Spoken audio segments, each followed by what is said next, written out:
सियासी जोड़ तोड़ इस वक्त रूज पर है क्योंकि तहरीक अदम एतमाद के लिए अपोजिशन को भी नंबर्स दरकार हैं और इमरान खान साहब को अपनी हुकूमत बचानी है। एज बी स्पीक एक क्रिटिकल मुलाकात हो रही है अपोजिशन के साथ मुत्तहिदा कौमी मूवमेंट पाकिस्तान की पार्लियामेंट लॉजेस के अंदर और चार्टर ऑफ डिमांड सामने रखा जा रहा है। कोई मामला तय पा सकता है? इंक्लिनेशन क्या है मुत्तहिदा कौमी मूवमेंट की? अपने तजियाकारों से इस हवाले से भी जानेंगे क्योंकि एक बड़ा वाइटल रोल प्ले कर रही है इस वक्त। अगर स्विंग का वोट समझा जाए या स्विंग वोट समझा जाए तो वो मुत्तहिदा कौमी मूवमेंट पाकिस्तान का है, क्योंकि अगर वो हुकूमत के साथ रहते हैं तो फिर अपोजिशन के लिए मामलात बड़े टफ होंगे, बहुत ज़ोर लगाना पड़ेगा, बहुत मेहनत करनी पड़ेगी। लेकिन अगर उन्होंने अपोजिशन का साथ दिया तो अपोजिशन कंफर्टेबल नज़र आएगी और हुकूमत स्ट्रगल करती हुई नज़र आएगी। इस पूरी सियासी डेवलपमेंट के ऊपर मैं ज़रूर हम बात करेंगे इसी सेगमेंट के अंदर, लेकिन एक एलिमेंट ऐसा है कि मैं ज़रा जन साहब से उसकी तस्दीक कराना चाहता हूँ। जन साहब, इमरान खान बहसीत वज़ीर आज़म ना अपने किसी इत्तेहादी से, उनका इत्तेहाद इस वक्त ख़तरे में है, उनकी हुकूमत ख़तरे में है, किसी इत्तेहादी से उन्होंने इस लेटर के बारे में कोई बात नहीं की, ये भी नहीं बताया कि इस लेटर के अंदर क्या है और आप मेरा साथ दीजिए। जो इत्तेहादी उनसे टूट के चले गए बाप पार्टी, उनको भी नहीं बताया, उनको भी नहीं पता, बल्कि उन्होंने खुद राब्ता किया कि बताइए इसके अंदर हम आपकी क्या मुआवनत या मदद कर सकते हैं। सवाल यह है कि वज़ीर आज़म इन्वेस्टिगेशन भी नहीं कराना चाहते, वज़ीर आज़म किसी हवाले से कोई बात भी नहीं कर रहे, कोई बता भी नहीं रहे। आपने कहा सबका एनालिसिस यही है कि कोई लिख के धमकी देता नहीं है, तो क्या हम ये सेफली कंक्लूड कर सकते हैं कि ये एक पॉलिटिकल स्टंट है जिसको इस्तेमाल किया जा रहा है? क्योंकि इसके हवाले से ना ही सिक्योरिटी ज़राए कोई तस्दीक कर रहे हैं, वो इसकी तस्दीक करने से गुरेज कर रहे हैं, कोई ना एम्बेसडर्स के अंदर, EU के एम्बेसडर्स के अंदर वहाँ से भी कोई इसकी एंडोर्समेंट नहीं आ रही। सिर्फ हुकूमत इस बात को प्रोपेगेट कर रही है लेकिन इसका कोई एविडेंस नहीं है। तो क्या हम ये कह सकते हैं कि एक सियासी स्टंट है, एक सेंसिटिव मामला जिसे सियासी स्टंट के तौर पर इस्तेमाल किया जा रहा है? देखिए मुनीब, इसको यूं ले लें कि 7 तारीख को ये लेटर आया और ये इतना सीरियस है, इसमें धमकियां हैं, सब कुछ है, और 8 को उसकी इम्प्लीमेंटेशन नजर आ गई कि 8 को नो कॉन्फिडेंस मोशन भी मूव कर दी गई। फिर तो अर्जेंसी ऐसी थी कि आपको 27 तारीख का इंतजार नहीं करना चाहिए। फिर तो ये 9 तारीख को स्ट्रेट अवे ये लेटर जो है ये नेशनल सिक्योरिटी कमेटी में डिस्कस होना चाहिए था, क्योंकि अर्जेंसी ये बताती है अगर वाकई ये इतना सीरियस है और धमकी है और ये है वो है, तो फिर हम 27 तारीख तक किस चीज का इंतजार कर रहे थे? 27 तारीख को तो जलसा था ना। फिर आपने जलसे में वो बात खोली और कहा कि जी ऐसे है, तो उससे तो ऑब्वियस है कि आप एक तरफ पॉलिटिकल माइलेज उससे ले रहे हैं। लेकिन फिर भी मैं समझता हूं कि आपने अगर ये कर ही लिया, तब भी जब धमकी मुल्क के लिए है या इवन एक सिटिंग प्राइम मिनिस्टर के लिए है, तो वो एक बड़ा सीरियस इशू है जिसको आप यूं सिर्फ प्रेस कॉन्फ्रेंसों में इधर उधर नहीं कर सकते। ठीक हो गया। उस पर तफसीली ऑफिशियली आपका तजिया, आपकी उसके ऊपर प्लानिंग, और क्वाइट पॉसिबल कि आप कोई ऐसे मैयर्स करें कि आप उस मुल्क में डेलीगेशन वगैरह भेजें, मजीद एक्सप्लोर करें, उनके साथ मामला फहमी करें। ठीक है, ये चीजें जो है ये इनको यूं नहीं लूज छोड़ा जा सकता, जबकि ये मुल्क राइट, बिल्कुल बिल्कुल ठीक है, बिल्कुल ठीक है। आपकी तजर्बे की रोशनी में ये तजिया बहुत अहमियत रखता है। मियां जावेद लतीफ़ साहब, जरा सियासत की बात हो जाए। अभी MKM की मुलाकात हो रही है। अब ये बातें आज परवेज़ इलाही साहब ने हामिद मीर साहब के साथ गुफ्तगू कर रहे थे, उन्होंने कहीं कि जी हमने तो वज़ीर आज़म को कहा है कि आप इन्हें पोर्ट्स एंड शिपिंग की वजारत भी दे दें, गवर्नरशिप भी दे दें। लेकिन अभी फैसल सब्ज़वारी साहब शाहज़ेब खानज़ादा साहब के प्रोग्राम में बता रहे थे कि जी हमने तो लास्ट भी जब हमें ऑफ़र की गई थी हुकूमत की जानिब से बजट के अंदर, बजट के जब मामलात थे तो हमने मना किया था वजारत लेने से। तो इस वक्त मुत्तहिदा अपोजिशन MQM के साथ कोई फ्यूचर का इत्तेहाद रख रही है, उसकी उनके साथ अंडरस्टैंडिंग कर रही है, या अभी जो आगे सेटअप आप लाना चाह रहे हैं उसमें भी उनके लिए कोई ऑफर है मुत्तहिदा कौमी मूवमेंट पाकिस्तान के लिए?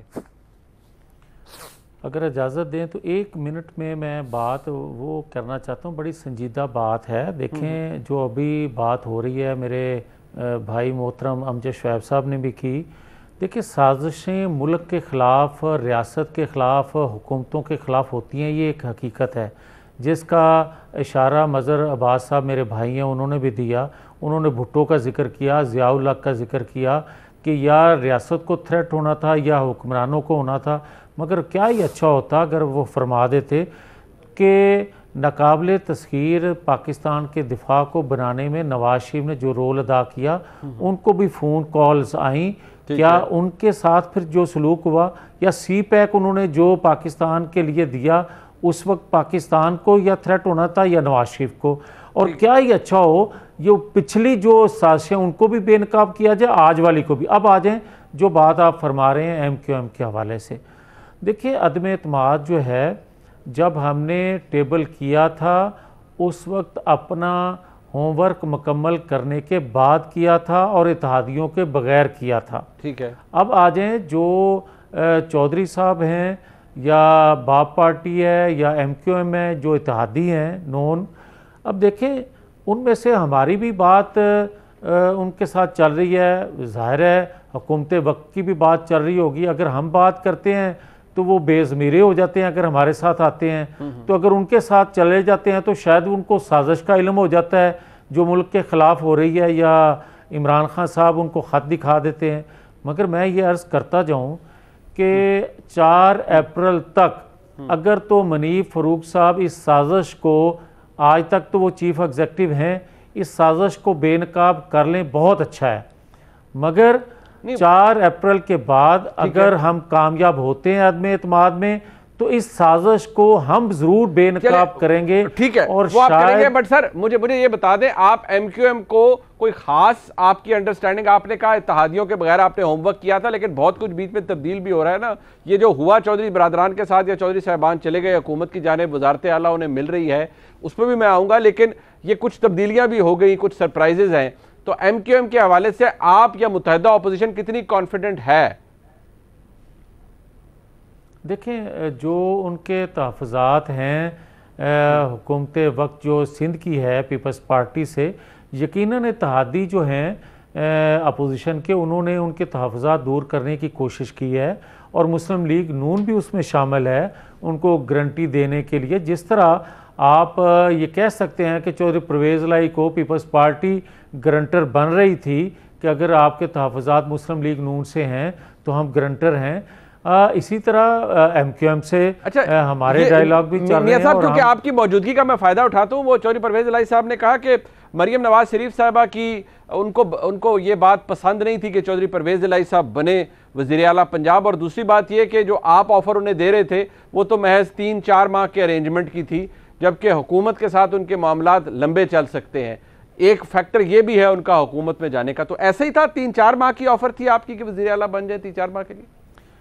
देखें अगर तो आपने मुल्की मफाद देखना है तो मनीब किसी तौर पर भी फ्रेश मैंडेट के बगैर आप पाकिस्तान के मसाइल या एतमाद कौम का हासिल नहीं कर सकते। ठीक है, ये बात दुरुस्त है, और ये भी बात दुरुस्त है कि हम किसी तौर पर भी ये पसंद नहीं करते थे कि चौधरी परवेज़ लाई साहब को वज़ीर आलाशिप दी जाए, मगर हम पाबंद थे अपोजिशन के अकाबरीन जो फैसला कर रहे थे उसके, उनकी ख्वाहिश पर हमने ज़रूर ये कंसर्न शो किया था।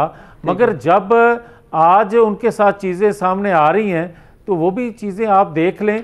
मगर अब भी चौधरी परवेज़ लाई साहब ये मत सोचें कि उनके लिए मैदान खुला है, ये अब उनको पता चलेगा कि अक्सरियत किसके पास है। नहीं, लेकिन आपका कोई वज़ीर आला का कैंडिडेट भी तो फाइनल हो ना, हुकूमत के तो नामजद करदा वज़ीर आला कैंडिडेट हैं, आपका कोई एक कैंडिडेट है?